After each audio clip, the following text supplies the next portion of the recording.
आज की कहानी, स्वास्थ्य ही सबसे बड़ी पूंजी है। एक बार की बात है, एक गांव में एक धनी व्यक्ति रहता था। उसके पास पैसे की कोई कमी नहीं थी, लेकिन वो बहुत ज्यादा आलसी था। अपने सारे काम नौकरों से ही करता था और खुद सारे दिन सोता रहता या अय्याशी करता था। वो धीरे धीरे बिल्कुल निकम्मा हो गया था। उसे ऐसा लगता जैसे मैं सबका स्वामी हूँ, क्योंकि मेरे पास बहुत धन है, मैं तो कुछ भी खरीद सकता हूँ। यही सोचकर वो दिन रात सोता रहता था।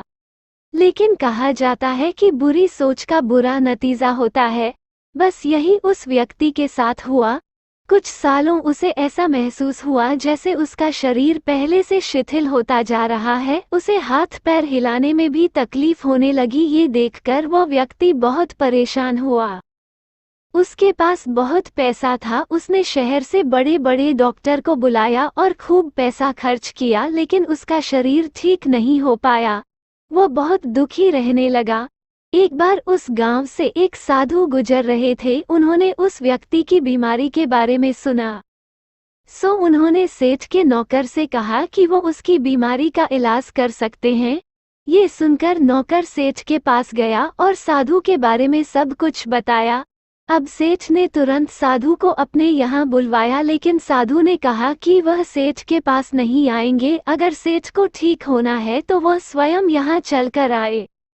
सेठ बहुत परेशान हो गया, क्योंकि वो असहाय था और चल फिर नहीं पता था। लेकिन जब साधु आने को तैयार नहीं हुए तो हिम्मत करके बड़ी मुश्किल से साधु से मिलने पहुँचे, पर साधु वहाँ थे ही नहीं। सेठ दुखी मन से वापस आ गया। अब तो रोजाना का यही नियम हो गया। साधु रोज उसे बुलाते, लेकिन जब सेठ आता तो कोई मिलता ही नहीं था। ऐसे करते करते 3 महीने गुजर गए। अब सेठ को लगने लगा जैसे वह ठीक होता जा रहा है। उसके हाथ पैर धीरे धीरे कम करने लगे हैं।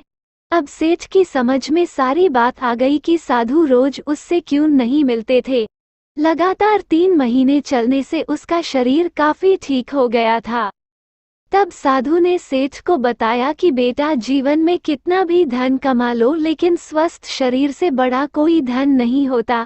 तो मित्रों, यही बात हमारे दैनिक जीवन पर भी लागू होती है। पैसा कितना भी कमा लो, लेकिन स्वस्थ शरीर से बढ़कर कोई पूंजी नहीं होती।